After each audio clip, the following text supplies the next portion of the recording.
Donc c'est un enjeu de maîtrise de la TVA et de contrôle fiscal. Donc il ne faut pas sous-estimer ces volets-là. Ce n'est pas qu'un sujet de processus et de logiciels et de prestataires, c'est aussi un sujet de maîtrise de la gestion de votre TVA. Toujours dans cette idée, donc vous expliquez aussi que si on regarde cette quête un peu des administrations de comprendre comment je vais récupérer toutes les infos, on voit très simplement, alors si vous êtes comme moi, vous avez plus de 40 ans, normalement vous ne voyez plus la couleur de drapeau à ce niveau-là. Vous aurez encore un peu le snobisme de ne pas mettre de lunettes, mais ça ne va pas tarder. Donc, mais blague à part, vous voyez bien qu'il y a une concentration des points sur le bout, c'est le modèle de facturation. Donc toutes les entreprises aujourd'hui qui ont des filiales, des partenaires à l'étranger et sont concernées aussi par cette réforme, puisque cette réforme aujourd'hui, elle est devenue en fait l'alpha et l'oméga de demain, la relation avec l'administration fiscale. Dans toute l'Europe, mais pas que. Mais oui, dans toute l'Europe. J'appuie. Alors, très concrètement, ça veut dire quoi? Alors ici, peut-être que vous avez... Maxime a évoqué le fait que la réforme avait été bousculée. Ce qu'il faut avoir effectivement en tête, c'est que la France a effectivement décalé sa réforme, mais qu'elle a mis aujourd'hui, d'un point de vue technique, elle a inspiré l'Europe qui a créé une directive qui s'appelle VIDA, The VAT in the Digital Age en anglais, donc la TVA à l'âge du digital, qui confirme cette tendance de fond qui est de dire qu'on va réformer la relation contribuable-administration pour créer en fait des flux qu'on va pouvoir auditer de manière permanente, c'est ce qu'on appelle le contrôle permanent, et donc qui est équilibré autour de deux grandes idées.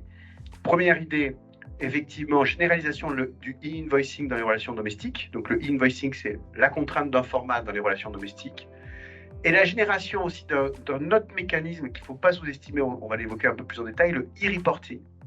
Invoicing et reporting, ça veut dire que l'ensemble de vos transactions devront être communiquées à l'administration, puisque la directive européenne consacre le fait de la généralisation de la facturation électronique, relations domestiques et transfrontalières, et la commission d'un e-reporting aussi.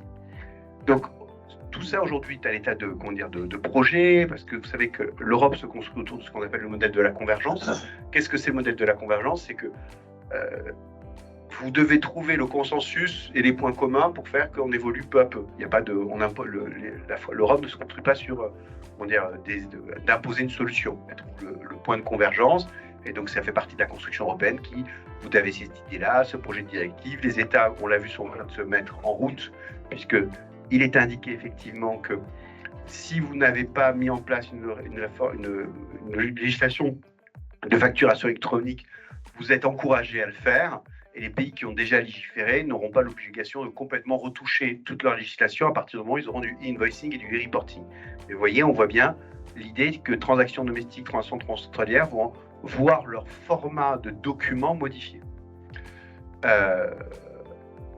Donc ça, c'est pour vous donner le chapeau général. Donc vous aurez compris deux idées. Un, la facture électronique pour un fiscaliste que je suis, c'est une relation différente avec l'administration fiscale, donc c'est un contrôle un peu plus permanent, d'où la nécessité de s'assurer que ce qu'on va donner est de qualité, que ce n'est pas une spécificité française. Donc souvent, pourquoi on dit ça, c'est que vous voyez dire la France a un hobby, mais les autres pays ne vont pas le faire. Non, il y a une tendance de fond.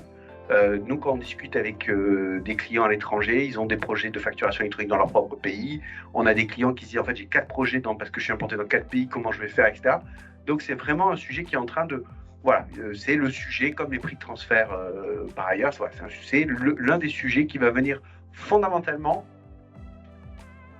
nécessiter de revoir beaucoup de choses dans les organisations parce qu'effectivement, on va réellement changer les processus. Alors la réforme française, quand on a dit ça, elle a 4 piliers. Premier pilier, c'est la généralisation de la facturation électronique dans les opérations domestiques. Donc les opérations domestiques, c'est les opérations réalisées entre entreprises françaises. Donc on va généraliser la facturation électronique. Comment la généraliser avec les partenaires publics? Vous allez être obligé d'émettre, donc c'est une obligation, ce n'est pas une option, d'émettre une facture électronique au format XML, on reviendra plus tard là-dessus. L'autre volet, c'est que l'ensemble des autres transactions B2C, relations avec des partenaires à l'étranger, doit être e-reporté. À ce stade-là de la présentation, ce qu'il faut avoir en tête, c'est qu'on parle de toutes vos transactions. Des croissants et de la chocolatine qui a été achetée vendredi pour avoir mon de convivialité, si c'est une note de frais, elle est concernée par cette réforme. la facturation groupe est concernée par cette réforme. Les mandats de facturation, etc., on y reviendra plus tard, tout ça est concerné par la réforme. Tous les flux qui transitent en compte de classe 6 et 7, et parfois en compte de bilan pour certains types d'opérations en facturation, vous êtes concerné par, vous posez la question, est-ce que je vais devoir invoicer et reporter? Et qu'est-ce que ça impose dans mon organisation en termes de qualité de données, en termes de comment je vais réussir à le faire? Et le troisième pilier, qui est en fait pour nous en tant que fiscalistes vraiment un changement fondamental, c'est que vous voyez, on a parlé du modèle de l'inspecteur qui vient, qu'on met au fond de la salle quand il fait froid, on lui sert un café froid et tout ça. Enfin, les relations plutôt sympathiques qu'on a en général avec l'administration fiscale, c'est que l'État, en fait, devient le premier réceptionnaire de vos flux d'achat et de factures, puisque toutes les factures doivent passer par la plateforme d'État in fine. Alors, avec un PDP, Julie y reviendra, mais ça veut dire que l'administration va avoir connaissance en temps réel, et cette plateforme, vous en rendez peut-être pas compte, mais moi, quand j'ai commencé ce métier, tout le monde avait un fantasme sur le Brésil, parce que le Brésil, ils avaient pareil une plateforme où toutes les données sont déposées à l'administration. On dit c'est incroyable, l'administration a connaissance de tout. En fait, aujourd'hui, c'est pareil en France. Ça sera pareil en France. Et donc, ce qui veut dire que grâce à ça, et ça c'est le quatrième point qu'il faut retenir, votre déclaration TVA sera pré-remplie. Le pré-remplissage de la déclaration TVA, c'est aussi, entre nous, soit dit, un changement de méthodologie, puisque c'est pas pareil de prendre ces données, de les déclarer et puis de se faire contrôler, que de regarder des données et de comprendre si elles sont cohérentes. Et souvent, on voit chez nos clients des nombreuses interrogations. Par exemple, vous êtes un retailer, vous avez plein de logiciels de caisse, donc si vous avez bien suivi, vous allez beaucoup y reporter parce que c'est du flux B2C, mais la donnée de logiciel de caisse, elle n'est pas forcément reportée aussi bien que dans le module finance. Donc, vous allez avoir des écarts. Alors, qui s'expliquent, c'est pas le sujet, mais ça veut dire que vous allez devoir revisiter la façon dont vos données passent en tant que format facture et celle que vous utilisez pour faire vos rapprochements CA3 chiffre d'affaires. Et donc ça, c'est un exemple. Mais ça veut dire que, voilà, donc il y a plein de petites choses qui vont changer. Alors, c'est vrai qu'il va falloir reconsidérer son processus pour l'adapter et éviter, on a eu l'expérience, on en parlera avec l'Italie qui a mis en place un système de facturation un peu électronique, un peu pareil, l'embouteillage, le fait qu'en fait, vous allez être asphyxié parce que vous n'allez pas sortir aux factures, pas payer aux fournisseurs, les délais de paiement, les données, on n'y comprend plus rien. Et que quand on est dans cet état-là, en fait, on perd en sérénité. Et quand même, la facture, c'est purement de l'organisation. Si vous ne pouvez plus payer aux fournisseurs et plus payer vos clients, ou que vous n'y retrouvez pas dans ce qui est déclaré, c'est compliqué. Donc, c'est pour ça qu'il y a eu une pause aussi. Mais voilà. Donc, voilà. Là, tu veux faire le calendrier peut-être parce que j'ai beaucoup parlé. Alors, en termes de calendrier.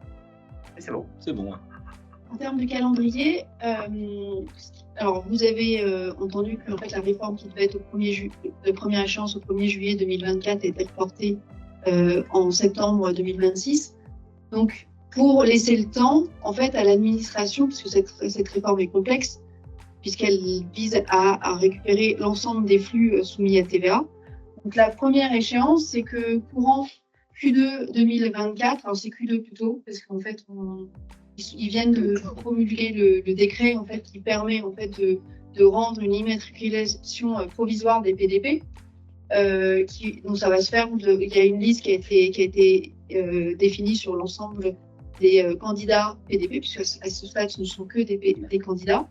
Et donc, on saura en Q2 2024 qui a été immatriculé sur la base des dossiers. Ça, c'est la première échéance. La deuxième échéance qui va être clé, qui va correspondre à la fin du développement du PPF. Donc, le PPF, c'est la fameuse plateforme de l'État. Et c'est ce qui va permettre après de commencer à faire des tests. D'abord, pour que les PDP, début 2025, puissent faire des tests pour bien prouver leur interopérabilité. Et c'est à partir de ce moment-là qu'elles vont pouvoir demander une immatriculation en fait, définitive sur la base de ces tests d'interopérabilité avec le PPF et avec les autres PDP. Ce qui permettra courant 2025 d'engager une phase pilote. Qu'est-ce que c'est la phase pilote? C'est la phase où en fait vous n'êtes pas obligé d'y aller, mais vous pouvez y aller avec un regard, je veux dire, bienveillant de l'administration pour vous accompagner dans la mise en place de la réforme. Ce sont des flux réels, donc il faut trouver des partenaires qui sont d'accord pour y aller. Et ça permet, si vos flux de factures présentent des erreurs, d'avoir l'accompagnement de la DGFiP pour vous accompagner en fait à corriger ces erreurs et à faire en sorte que ça fonctionne bien. C'est ce que. Non, mais c'est considéré comme une bonne pratique. Je dis ça parce que dans beaucoup de pays, vous avez par exemple en Allemagne, ils font une année non obligatoire. Vous faites la facture si vous le souhaitez. Bah, c'est comme un pilote. Et dans d'autres pays, ils ont dit on fait un pilote parce qu'effectivement, il y a quand même un grand saut dans l'inconnu. Parce que on va sortir des fichiers, est-ce qu'ils vont sortir, il y aura toutes les données, est-ce que ça va être accepté par la plateforme, est-ce que la plateforme aura un bug? De toute façon, c'est un copartenariat, enfin moi c'est ma compréhension, pour être sûr que la plateforme va être assez solide pour gérer tout ce flux, et aussi que les entreprises vont comprendre ce qui se passe, parce que c'est une chose de designer, c'est une autre chose de tester. Et clairement, tester en mode réel, et clairement, dans ce que moi juste que je voulais rajouter, c'est que la recommandation de KPMG, alors pas Julie et Laurent, mais la recommandation de KPMG dans d'autres pays, c'est s'il y a une phase pilote, il faut la faire, parce qu'en fait pour vous ça va beaucoup vous apprendre, vous allez faire du test and learn, ce qui est en tous les cas extrêmement bénéfique avant d'attendre d'être retrouvé face effectivement à l'obligation et le possible refus d'un acheteur parce que votre facture n'aura pas été déposée sur le portail. C'est une pénalité, c'est-à-dire qu'aujourd'hui on sait que si jamais votre facture n'est pas conforme, il y a des pénalités. Là, si jamais votre facture n'est pas conforme, ils vont vous accompagner, il y a un accompagnement de la DGFiP pour vous aider à vous faire comprendre pourquoi elle n'est pas conforme. C'est vraiment c'est bénéfique. Alors après, c'est pas tous vos flux, c'est certains flux. Et à regarder, ça permet vraiment de bien comprendre et mettre en conformité vos systèmes de facturation. Et regarder comment ça fonctionne. Et donc, à partir de 2026, à partir du 1er septembre, les grandes entreprises et les ETI, alors à l'origine, c'était deux échéances différentes. Là, ils les ont regroupées parce qu'il ne faut pas trop décaler la réforme.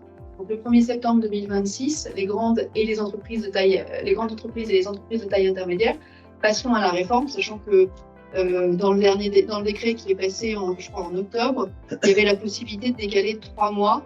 Mais pour l'instant, on est sur le 1er septembre 2026.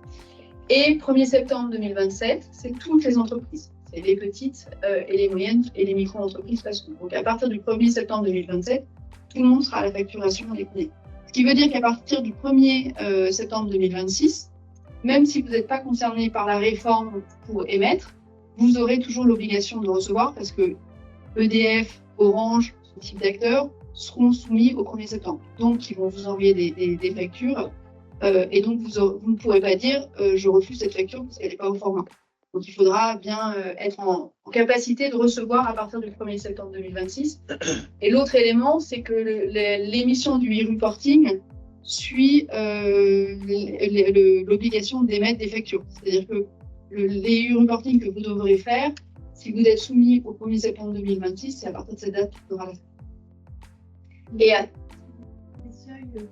Et c'est juste après. C'est juste après. Après, on n'est pas à l'abri qu'ils changent un peu parce que c'est les seuils de la précédente loi. Il faudra qu'on regarde à partir de comment ils vont les actualiser. Mais je crois que c'est la slide juste après. Et le dernier élément, dont on parlait tout à l'heure en introduction, Laurent, on a un e-reporting des transactions étrangères, achats et ventes, mais VIDA va rentrer en action 2028-2030, mais ça sera la suite logique. Donc, bien réfléchir en fait à votre projet de facturation électronique en ayant en ligne de mire VIDA vous permet de faire un seul projet plutôt que 2 projets et de gérer directement les 2 sujets. Donc, si tu regardes la slide suivante, je crois que voilà. Donc, effectivement, les seuils, il faut les lire. Donc, il faut les lire de la manière suivante. C'est effectivement soit vous avez un effectif inférieur à, on va prendre le plus simple, inférieur à 5000 personnes et un chiffre d'affaires inférieur à 1 million, à 1,5 milliard ou un total bilan inférieur à 2 millions. Donc il faut avoir les deux, people et chiffre d'affaires ou bilan. Et vous êtes considéré effectivement dans 26. Mais par contre, si vous êtes en dessous de 250 personnes et que vous avez un chiffre d'affaires inférieur à 50 millions ou un total bilan inférieur à 43 millions, donc il faut lire la double condition. Il y a une condition de personnel et une condition financière. Et la condition financière, elle se dédouble. C'est soit le chiffre d'affaires, soit le total bilan. Dans ces cas-là, vous êtes PME, TPE. Donc, ce qui veut dire que, typiquement, si vous avez, je dis n'importe quoi, 500 personnes, mais que vous avez effectivement un chiffre d'affaires à 49 millions, vous ne remplissez pas la condition. Vous ne remplissez pas la condition pour être en 26, vous êtes en 27. Ça, pour savoir effectivement où on en est, alors c'est à l'unité de l'entité juridique. Donc, il faut faire chaque entité juridique, je sais là. Il faut faire chaque entité juridique. Et normalement, c'est le dernier exercice qui sera clôturé en 25 pour apprécier ces seuils. Ce qu'il faut se dire, c'est que c'est une date limite. C'est-à-dire que si, par contre, dès 26, quel que soit votre seuil, vous souhaitez rentrer, vous avez tout à fait la possibilité de le faire. Donc, on le refait. Donc, vous regardez si vous avez effectivement un effectif qui est supérieur à 250 personnes, dans ce cas-là, vous êtes en septembre 26. Et si vous avez un effectif inférieur à 250 personnes et que votre chiffre d'affaires est supérieur à 50 millions, que votre total bilan est supérieur à 43 millions, vous êtes en 26. Il faut avoir moins de 250 personnes et moins de 50 millions de chiffre d'affaires ou moins un total bilan de 43 millions pour être en 27. Donc souvent, nous l'expérience qu'on a, donc il y a plein de petites nuances parce qu'on parle de chiffre d'affaires, donc les holdings par exemple, elles n'ont pas du vrai chiffre d'affaires parce qu'elles ont des dividendes, enfin voilà. Donc c'est un sujet à regarder. Après, la seule question sur le calendrier qu'il faut se poser si vraiment vous avez une question de seuil, c'est que si vous utilisez une technologie, vous allez mettre toutes les entreprises sous la même technologie. Et donc, si votre groupe est par nature petit, tout rassemblé était une ETI, il vaut mieux prendre 26 que d'attendre 27 pour avoir un déploiement décalé. Mais ça, c'est une décision Ça dépend un peu de vos systèmes et de quelle est à regarder en fait entité par entité et après regarder quelle est la logique pour éviter d'avoir des processus différents en fonction des entités. L'autre élément, peut-être sur le groupe de TVA, parce que si vous êtes en groupe de TVA, qui est presque les entreprises, en fait, il y a eu des choses avec la loi de finances qui améliorent ce groupe de TVA. Pour le coup, là, ce sera dès septembre 2026. Et là, ça concerne beaucoup les structures financières. Et oui. Dans la mesure où les ETI elles ont l'obligation de réception, ça veut dire que toutes les entreprises auront l'obligation d'émission dès le 1er septembre 2026. Non, pas d'émission en fait. C'est de... Si moi je suis PME et que j'ai un client ETI, je suis obligé de recevoir en format électronique, je suis obligé de... Non, celui, il n'a pas l'obligation de... En fait, c'est celui qui émet. C'est-à-dire que si je suis une ETI, par exemple KPMG est une ETI, je vais émettre ma facture. Donc mon client, qu'il soit une petite entreprise, a l'obligation de recevoir ma facture au format électronique. En revanche, la petite entreprise, elle, n'a pas l'obligation d'émettre. Donc, il peut continuer à recevoir des factures en papier. Donc, il y a une période transitoire où entre 26 et 27, il va y avoir des flux tels qu'ils existaient avant, en fait, ou tels qu'ils existent aujourd'hui. Vous allez avoir une période transitoire. L'obligation d'émettre, c'est vraiment la compta client qui va, en fait, en fonction de votre taille, va émettre des factures clients au format cible. Et donc, le client, côté compta fournisseur, va avoir l'obligation d'émettre. Donc, globalement, ça revient à dire que tous les comptes courts doivent être prêts le 1er septembre 26. En revanche, les comptes clients dépendent de la taille des seuils de l'entité juridique pour l'obligation d'émettre. Juste pour compléter, aujourd'hui, si moi je vous envoie une facture électronique, si KPMG vous envoie une facture électronique, vous avez le droit de la refuser. C'est-à-dire vous n'avez pas à la lire. Donc, et ce verrou, c'est un verrou pour le déploiement des solutions order to cash, hein, c'est ça? Merci. Pour pouvoir déployer des solutions de facturation électronique côté effectivement émission. Et aujourd'hui, comme l'émission, comme vous avez été obligé d'émettre une facture électronique, c'est-à-dire que si vous êtes effectivement grande entreprise, etc., pour que ce déploiement fonctionne, il fallait que la contrepartie, que tout l'écosystème client ne puisse pas refuser une facture, parce que sinon ça ne fonctionnait pas. C'est-à-dire si je prends n'importe quoi, L'Oréal émet une facture électronique auprès d'un salon de coiffure, si le salon de coiffure peut dire ah ben non, moi je refuse parce que je suis pas dans le champ, enfin je suis pas rentré dans la réforme, bah, mécaniquement la réforme elle se déploie pas. Parce que vous dites bah du coup le tempo est pas donné par l'émetteur mais par celui qui reçoit la facture. Et donc pour accélérer la réforme, vous faites sauter un verrou technique, vous dites bah tu es obligé d'accepter. Et de deux, vous demandez aux plus grosses entreprises de commencer à sortir les factures électroniques parce qu'elles sont réputées être les plus, avec l'architecture la plus solide et capable de gérer plus de complexité, pour faire que commencez à enrôler tout le monde, parce que si vous avez côté effectivement achat l'obligation de gérer du flux électronique, quelque part vous dites je vais faire le côté émission aussi. Et ce sujet-là. La seule exception, c'est les flux avec les particuliers, où là il n'y a pas d'obligation d'émettre une facture électronique, puisque c'est une facture B2C, et donc c'est là où ça va remonter en e-reporting. Peut-être la seule, si vous avez des clients particuliers, ça sera pas, il n'y a pas d'obligation de facture, mais plutôt le e-reporting qui va remonter. Clément, est-ce que vous nous entendez? Oui. On a une question. Je vous écoute, Stéphanie. Allez-y. Bonjour, vous m'entendez? Très bien. On vous entend. Alors, juste par rapport aux dates, en 2026, les petites sociétés ont l'obligation d'avoir cette plateforme pour pouvoir recevoir les factures des grandes entreprises aussi et avoir ce bac d'informations. En 2026, vous avez l'obligation d'accepter la facture. Maintenant, on verra ensemble, il n'y a pas d'obligation technologique d'avoir une plateforme pour recevoir. Après, ça dépend du nombre de factures que vous avez, parce que vous avez la possibilité, et on le verra juste après, de vous connecter directement à la plateforme de l'État. Par exemple, si vous avez 10 factures qui sont concernées en septembre 26, parce que vos fournisseurs sont les fournisseurs, c'est juste EDF et Orange, par exemple, vous pouvez aller les chercher sur le PPF. On verra tout à l'heure dans les flux, mais il n'y a aucune obligation d'avoir des technologies. Il faut être en capacité de les recevoir, de les traiter dans votre comptabilité et de les payer. Mais on verra tout à l'heure, il n'y a pas d'obligation de prendre une PDP, de prendre une technologie spéciale en fonction de vos... c'est plus un choix d'organisation et de processus.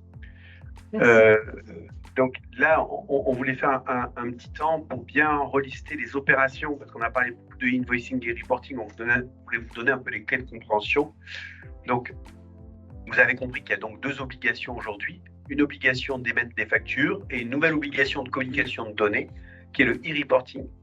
Alors, invoicing et reporting, c'est pas pour frimer qu'on l'a mis en anglais, c'est comme ça dans le texte, je précise. Donc le e-invoicing, donc c'est effectivement la fin des factures PDF et papier dans les relations entre entreprises assujetties à la TVA, disposant d'un numéro sirène et qui va permettre effectivement de pouvoir émettre les factures au fameux format XML. Petit point d'attention, le numéro sirène, ça devient votre carte d'identité dans le régime de la facturation électronique, c'est-à-dire que si vous n'avez pas le numéro sirène de vos fournisseurs, de vos clients, demain dans l'écosystème dont je lui parlera, vous ne pourrez pas identifier effectivement vos prestataires, vos contreparties, votre écosystème partenaire, on va l'appeler comme ça. Deuxième sujet, beaucoup d'interrogations fut un temps entre Guadeloupe, Martinique et Réunion, territoires d'outre-mer, qui ont un statut un peu particulier parce qu'ils sont en France mais pas en Union européenne. Et donc la question de savoir est-ce qu'ils étaient concernés ou pas par le flux, puisqu'en fait, vous savez, je m'explique, la TVA, les règles de TVA de Guadeloupe, Martinique et Réunion dépendent de la loi française et pas de la directive. Et donc c'est pour ça qu'il y a eu un peu un quiproquo, qu'on sorte d'amener un bien vers la Guadeloupe, il y a de l'importation, etc. Mais donc ça s'est un peu posé pour dire qu'ils devaient être traités comme des entreprises, on va dire, métropolitaine ou continentale, je ne sais plus quel est le vocable consacré pour parler de la relation France continentale et France outre-mer. Les factures avec les gouvernements, ça vous avez aussi. Les acomptes, qui sont dorénavant une vraie facture. Vous savez que les acomptes, fut un temps, sur les prestations de paiement, étaient sans TVA, et maintenant, en fait, ça devient une opération aussi... non, c'est les livraisons de biens avec acompte, excusez-moi, qui étaient effectivement sans TVA. Les achats, donc ça c'est pareil, et c'est anti-pédagogique, si vous faites effectivement tout en XML, vous n'aurez pas de e-reporting à faire, donc voilà, on va dire que c'est pour ça qu'on a dit envoyer sous forme du socle commun.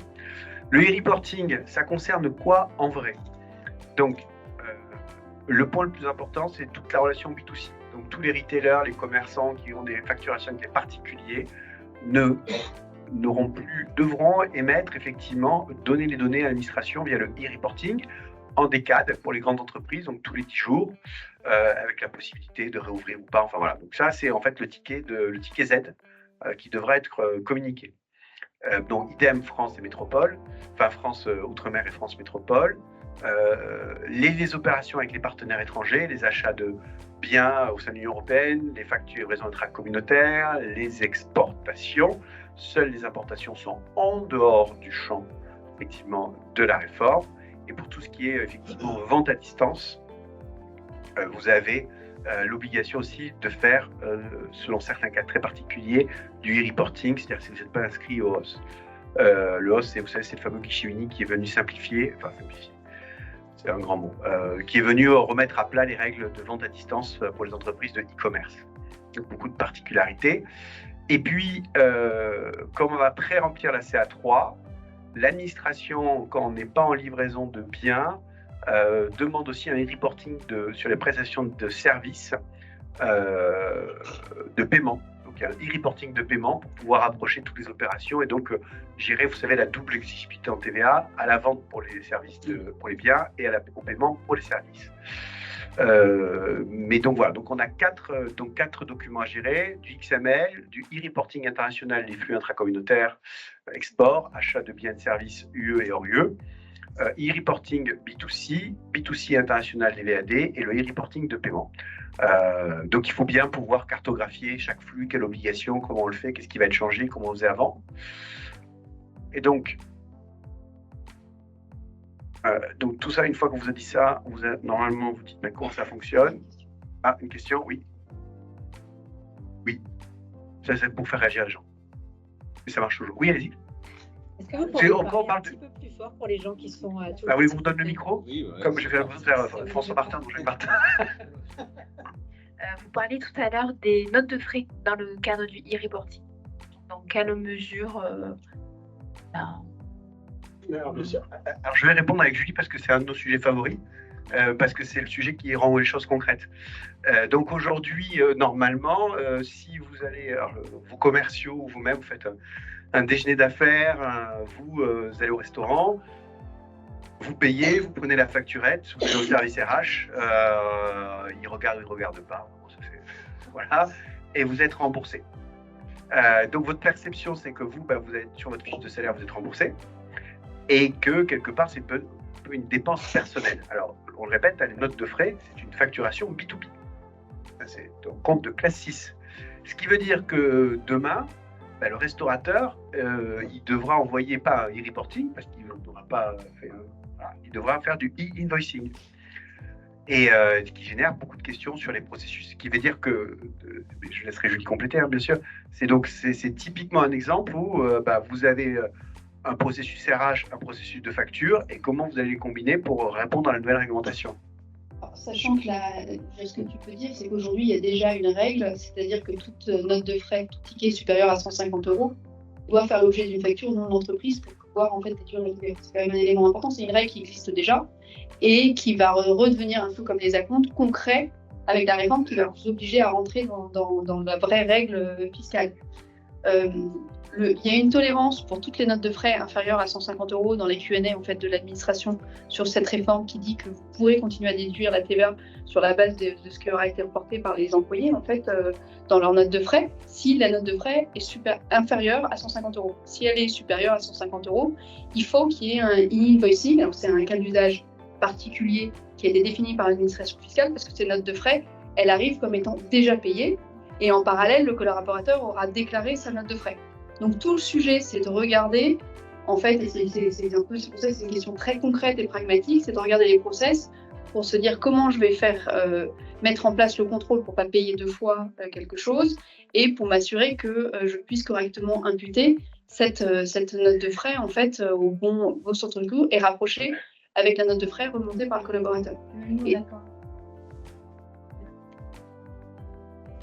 Oui, mais justement, tout ce sujet, c'est de le faire évoluer. Parce que, par exemple, si je prends un exemple d'un outil concret, ils sont en train de regarder parce que le collaborateur va continuer à envoyer ses notes de frais en disant c'est son justificatif de paiement et vous avez l'obligation de le rembourser, puisqu'il a engagé des frais pour le compte de l'entreprise. En revanche, en parallèle, le restaurateur, alors moi je ne sais pas très bien comment les restaurateurs vont faire au moment de à 1h, quand vous êtes tous en train de payer et donnez votre sirène. Et sans sirène, comme disait Laurent tout à l'heure, la facture, elle ne peut pas partir. Hein. Je veux dire, donc il faudra qu'il je dirais, qui tape bien le numéro de sirène pour que la facture parte en invoicing, qu'elle parte dans le flux, qu'elle arrive comme étant déjà payée et qu'après elle se rapproche. Donc les notes de frais, les logiciels de notes de frais sont en train de regarder comment se travailler. Et surtout, nous, ce qu'on a concrètement pour KPMG, nous, on a fait ce travail et on se demandait... Il y a beaucoup de notes de frais. Il y a quelques notes de frais. On est 11 000 collaborateurs en France, donc il y a un peu de notes de déplacement. Ah. Et donc se dire comment, en fait, est-ce que mettre en place des processus, des gens qui contrôlent, qui s'assurent et tout, quel est l'enjeu de TVA et tout. Donc c'est tout à regarder vos processus et à regarder comment les mettre en œuvre. Après, il y a des éléments qui sont en train de répondre. Si vous regardez en fait dans les communautés en fait sur la facturation électronique, il y a un certain nombre de choses dont on parlera tout à l'heure sur l'annuaire justement pour faciliter le tri de ces éléments. Mais c'est un sujet concret à regarder parce que ça va apporter de la complexité, une complexité complémentaire pour les notes de frais. Alors si vous ne déduisez pas la TVA des notes de frais sur certaines entreprises, là il n'y a plus de problème, le sujet ne se pose pas du tout. Et c'est plus si on déduit la TVA sur les notes de frais. Il faudra quand même une facture pour la comptabilité aussi, donc à récupérer sur la plateforme. Donc là, c'est le slide favori de Julie, donc je vais lui laisser complètement la main. Mais l'idée, c'est de vous dire qu'en fait, on parle de dématérialisation, mais c'est toute la vie de la facture qui va être dématérialisée. Donc comme le disait tout à l'heure Laurent, c'est ce qu'on appelle le fameux schéma Y. D'abord, pour répondre à un premier point, il n'y a pas d'obligation de passer par une plateforme partenaire. Vous n'avez aucune obligation. Vous pouvez faire ce que vous voulez en fonction de vos flux. Ça dépend vraiment de ce que vous souhaitez faire. Et par exemple, si je prends l'entreprise C qui ne choisit pas de passer une plateforme partenaire, au lieu d'envoyer directement sa facture à son client, elle doit la transmettre via le portail de facturation du PPF. Pour pouvoir la transmettre à son client, la clé de voûte, et ça va être très important en fait, alors on a parlé beaucoup de format XML, c'est un format qui est structuré, qui suit des normes extrêmement précises, il y a un format sémantique qui est à disposition sur le portail de l'État et qui dit exactement quels sont les champs à remplir. Ça va faciliter aussi beaucoup les flux, c'est-à-dire qu'aujourd'hui le format de la facture est libre, à partir du moment où vous respectez les mentions obligatoires, là il y a un format qui est structuré et qui sera le même pour toutes les entreprises françaises. Pour pouvoir envoyer sa facture, l'entreprise C, elle va utiliser ce qu'on appelle l'annuaire. L'annuaire va être composé de 3 champs. Le sirène, on parlait tout à l'heure Laurent, est un premier champ. Le siret, qui est une composition, et le code d'adressage. Et c'est là où on peut utiliser, par exemple, beaucoup d'entreprises sont en train de se dire que les notes de frais, on va utiliser un code d'adressage particulier pour justement pouvoir les parquer. C'est une des solutions qui est en train d'être réfléchie par beaucoup de solutions de la place, en train de se dire que c'est peut-être le plus simple de les parquer d'un côté, d'utiliser cette sous-partie pour gérer ce type de choses. Donc l'annuaire va permettre de savoir en fait à qui envoyer. Et par exemple, l'entreprise C, si elle va envoyer ça au PPF, si elle peut, et sa facture va être via l'annuaire, va être transmise à son client. Et c'est vraiment via l'annuaire.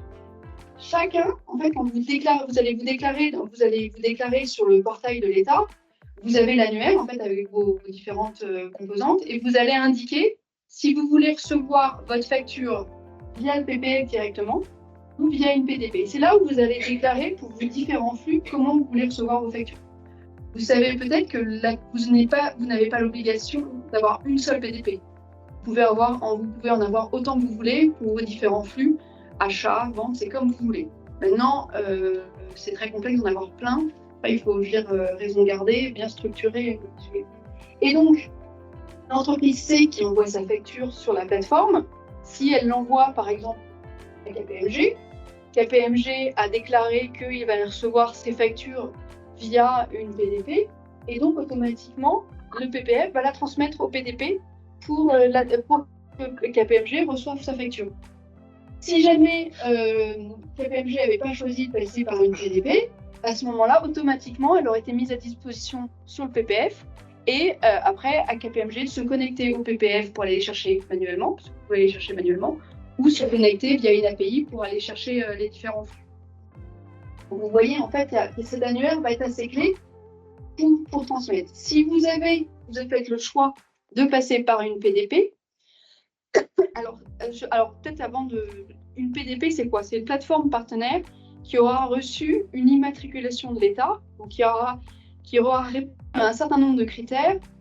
Le premier critère, c'est qu'elle est ISO 27001, donc elle assure une certaine sécurité sur les données.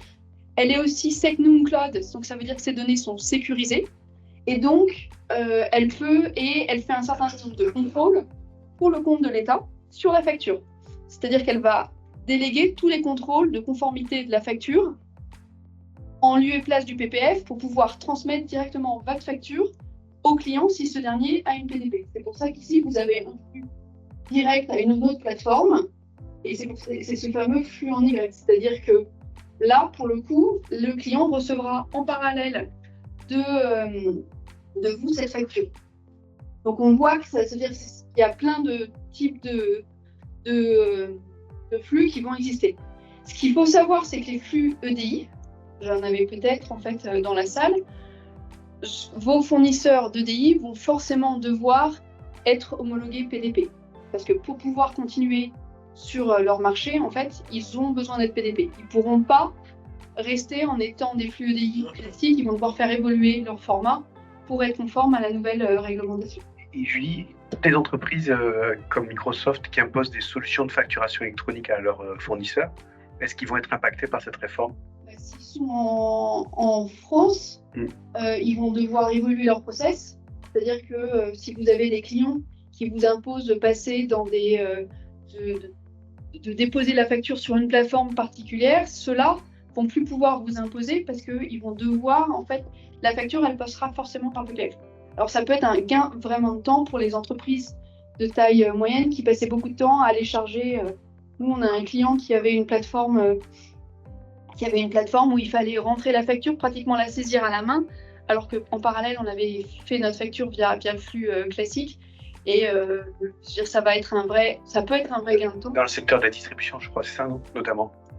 Où les gros acheteurs imposent. Les gros acheteurs qui imposent des logiciels d'achat pour faciliter, ou qui faisaient des PO flip, donc des transformations de commandes en facture. Ça, ces éléments-là vont plus pouvoir exister avec la réforme. Et la plateforme, elle accepte tous les documents ou que les factures, du coup? Alors, la plateforme, elle accepte les factures en e-invoicing selon le format qui est défini, la plateforme d'État. Oui. Et elle accepte le e-reporting. Il va être transmis sur les données qui sont non à facture, selon aussi un format qui est défini. C'est que chacun ne définit pas son format, et c'est des formats assez stricts, avec des informations qui peuvent être assez touchy sur les parties, on le verra tout à l'heure, sur les fournisseurs et sur les clients, pour les clients étrangers, les clients et les fournisseurs. Donc là, on a pas mal parlé de flux de e-invoicing, de e-reporting, de l'annuaire, qui va être un peu la clé de voûte. Et on verra tout à l'heure, c'est pour nous, avec Laurent, notre c'est que la clé de voûte pour le PPF va nécessiter que vos données soient très propres, vos référentiels de données. Parce que si vos référentiels de données ne sont pas propres, par exemple, si vous avez des référentiels clients pas propres, vous n'aurez pas, si vous n'avez pas les bons sirènes, les bons éléments, même si vous avez une bonne adresse de facturation et le bon nom d'entité, ça ne servira à rien parce que votre facture elle sera rejetée parce que le sirène ne sera pas bon. Sachant que si vous êtes trompé dans le numéro de sirène, votre client pourra refuser la facture puisque ça ne le concernera pas puisque ça sera le sirène. Vous voyez, s'il y a un numéro de digit, ça a été saisi à la main, donc ça sera vraiment faire une revue de vos référentiels et de la qualité de vos référentiels, c'est l'embarras. Le dernier élément qui est très important, c'est le cycle de vie. Parce que cette réforme, on se dit, une fois qu'on a déposé ma facture, c'est facile, elle est déposée, elle est envoyée à mon client, c'est fini. Le cycle de vie va permettre, pour cette facture, de suivre son statut dans le temps. Et alors, il y a des statuts qui sont obligatoires et d'autres qui sont recommandés. Quand vous allez déposer votre facture sur la plateforme, elle va avoir un statut comme étant été déposée. Votre client va dire s'il l'accepte ou s'il la refuse. Vous aurez le code de refus. Alors, il y a plein de questions sur les codes de refus et c'est en train d'être précisé dans les spécifications qui vont sortir ce mois-ci pour bien délimiter le champ, pour pas que toutes les entreprises se mettent à refuser des factures un peu sur un oui ou sur un non, que ce soit bien avec des cas, des éléments qui sont en cours.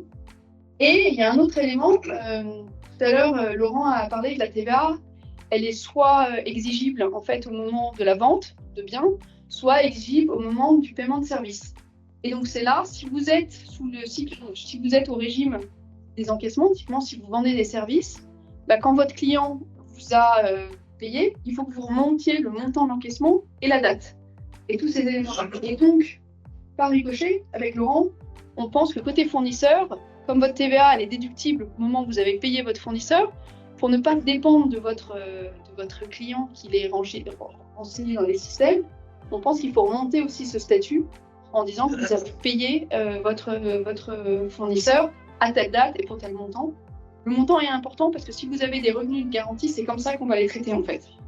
Le montant payé permet d'identifier en fait tout ce qui est ce revenu de garantie qui permet de gérer en fait vraiment les montants payés et donc on voit que c'est pour ça que tous ces flux-là, si vous avez beaucoup de flux, il vaut mieux passer par un opérateur de démat ou une plateforme partenaire pour vous aider à gérer cette connexion, parce que gérer, vous connecter vous-même, ça demande, il y a des normes, il y a des spécifications extrêmement détaillées. Si vous avez peu de flux, soit vous vous connectez directement, vous allez vous connecter sur la plateforme. Voilà, c'est tout ce choix-là qu'il faut que vous réfléchissiez en 2024 ou en 2025 pour vous préparer, pour savoir quelles sont vos contraintes sur les différents.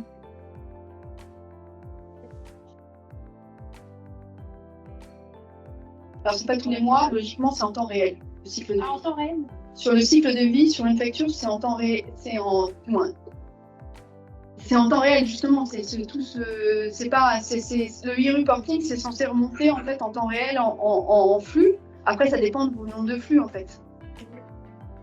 C'est par décalage, l'obligation. Oui. Ah ben non, mais votre facture client, c'est le départ. Elle n'a pas été encaissée. Donc là, vous allez remonter votre facture client et ça sera le e-invoicing. Et quand elle sera payée, donc plus tard, il faudra mettre à jour le cycle de vie lié un peu, vous savez, c'est comme le statut. C'est votre logiciel de gestion qui va vous aider à le faire. Ça dépend de vos nombres de flux. Si vous avez... On en reparlera après, mais effectivement, l'idée, c'est pas de le faire à la main.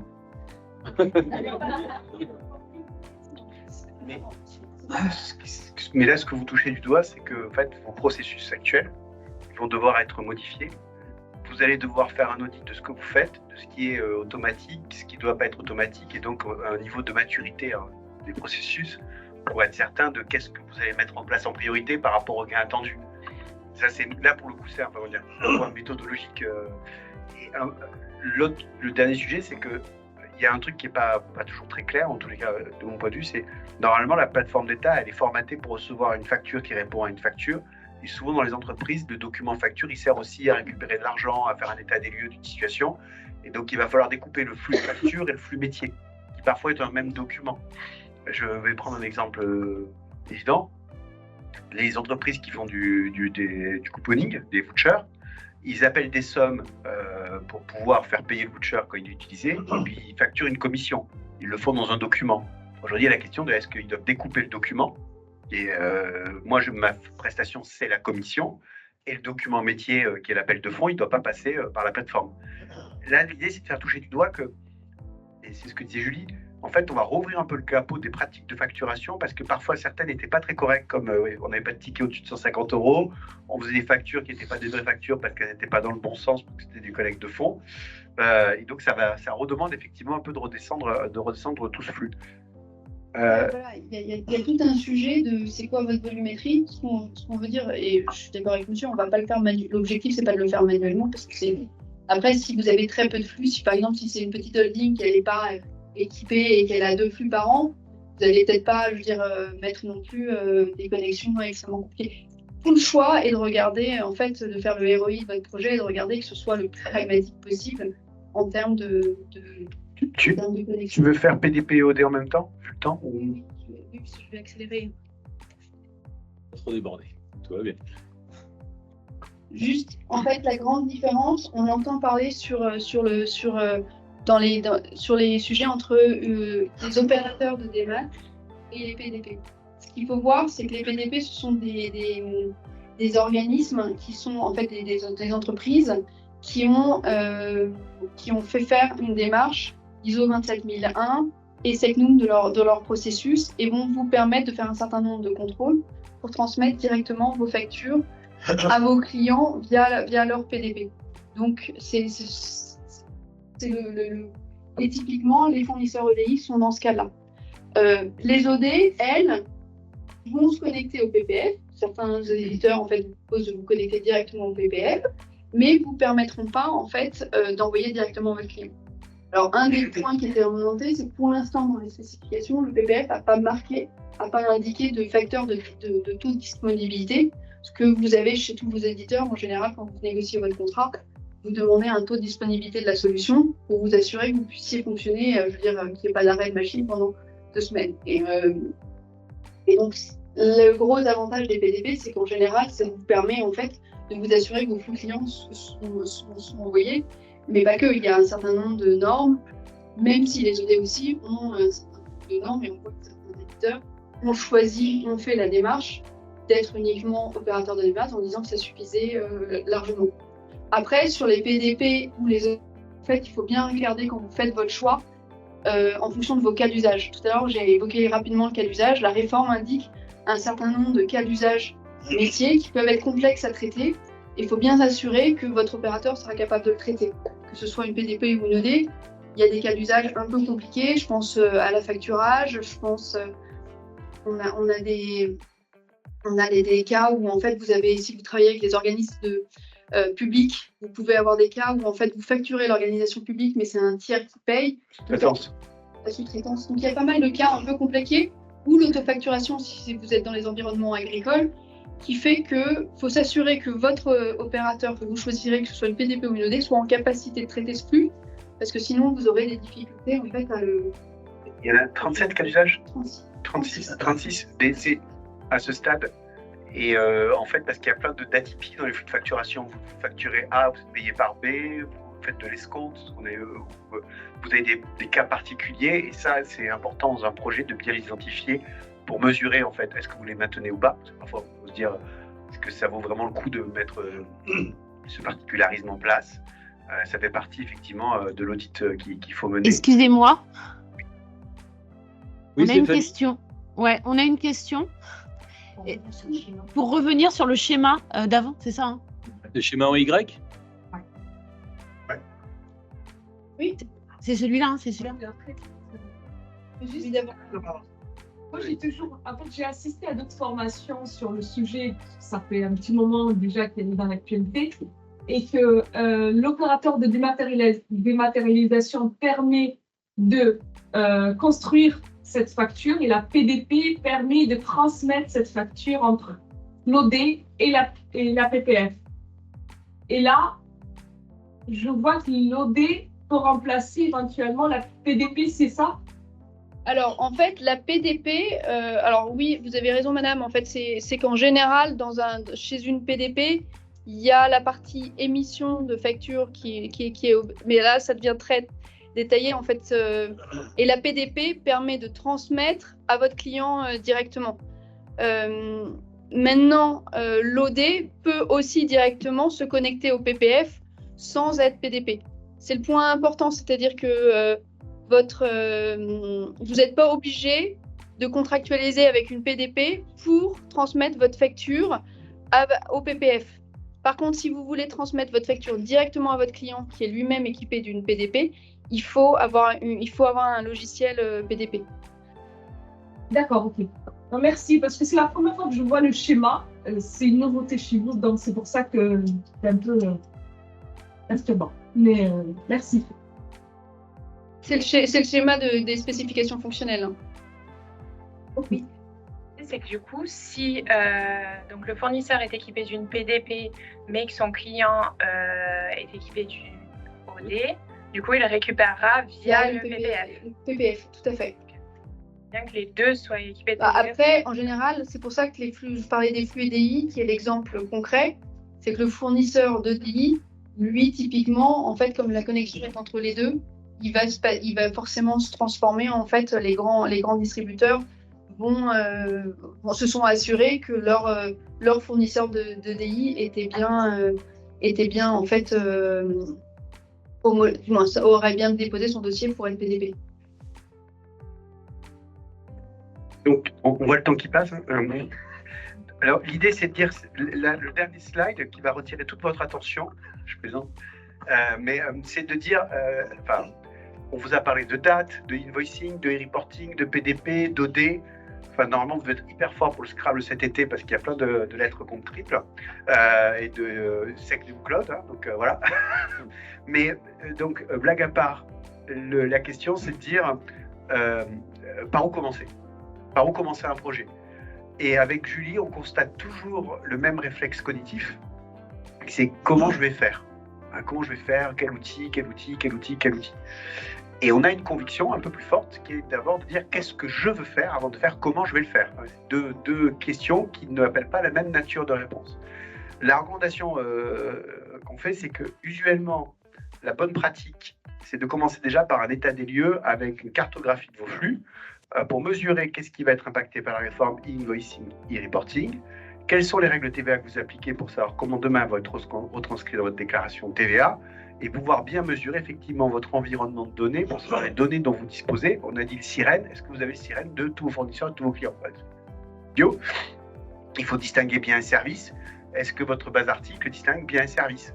Est-ce que vous avez du multito? Enfin voilà, des sujets qui fait que vous avez... Donc c'est vraiment faire cet état des lieux, cette cartographie, et qui est une pratique qui n'est pas née de notre cerveau, mais quand on a fait le tour des pays, vous vous souvenez au tout début, là, voilà, tous ces pays là qui étaient en vert, qui ont commandé les fameux précurseurs, on leur a demandé, on a demandé à nos correspondants KPMG comment les entreprises avaient fait.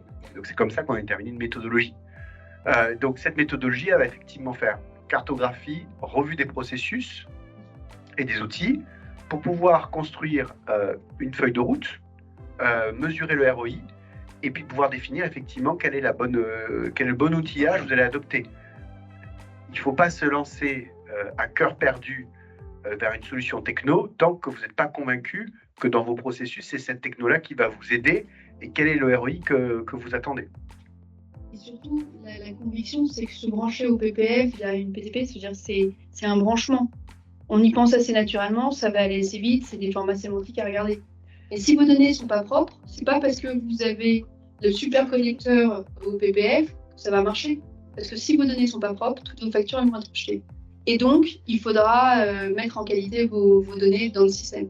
Donc, vous aurez le super connecteur, mais par contre, vous ne pourrez pas envoyer vos factures à vos clients. Et ce n'est pas au PDP de s'assurer que vos règles TVA sont correctes ou que vous avez toutes vos données. Vous n'y avez pas délégué la gestion de votre TVA. Et ce qu'on voit souvent chez les clients quand ils lancent un projet, et c'est là où c'est une réforme qui est très riche, c'est que ça pose la question effectivement de qu'est-ce que je dois automatiser et comment je vais peut-être aussi me transformer ma fonction finance pour avoir plus d'outillage, plus de techno et m'assurer que le temps qui est passé par les équipes est passé pour créer de la valeur et pas juste à récupérer des données à droite à gauche et faire des factures Excel. Et puis pour les factures fournisseurs que vous recevez, si vous les comptabilisez mal avec vos propres règles de TVA et qu'après la déclaration pré-remplie va arriver et que l'État va vous dire en fait vous avez ça en TVA, mais comme vous n'avez pas comptabilisé selon les mêmes schémas ou les mêmes choses, vous allez avoir des écarts et ça va être un cauchemar d'aller chercher de pointer les écarts. On sait ce que c'est de pointer des écarts. Quelquefois c'est des petits détails et donc bien mettre, c'est ce qu'on voulait que vous reteniez, on a l'opportunité d'avoir une réforme qui se reporte 2 ans. Donc, c'est une opportunité. Vous avez une connexion PPF, c'est 2026, voire 2027 pour certains d'entre vous. Donc, c'est une opportunité de mettre en conformité vos process d'un point de vue TVA, référentiel de données, processus, pour vous assurer que tout est nickel. Et une fois que tout est nickel, c'est vachement plus facile de se connecter parce que le branchement, il est naturel. Toutes les données sont justes. Et donc, voilà. Et après, on arrête de parler. Donc là, vous allez sûrement dire, c'est que de la contrainte. Vous allez travailler sur un actif, d'améliorer votre donnée finance. Si vos données finances sont de qualité, ça sera un vrai actif demain pour avoir une meilleure maîtrise de plein de choses. Et souvent, les entreprises ne peuvent pas déployer des outils de performance ou des outils de suivi des ventes ou autres, parce que justement, leurs données finances ne le permettent pas. Donc là, vous allez travailler quand même sur un actif qui est clé aujourd'hui, c'est la qualité de vos données financières et qui va vous permettre de déployer plein d'autres choses au-delà de la facturation électronique.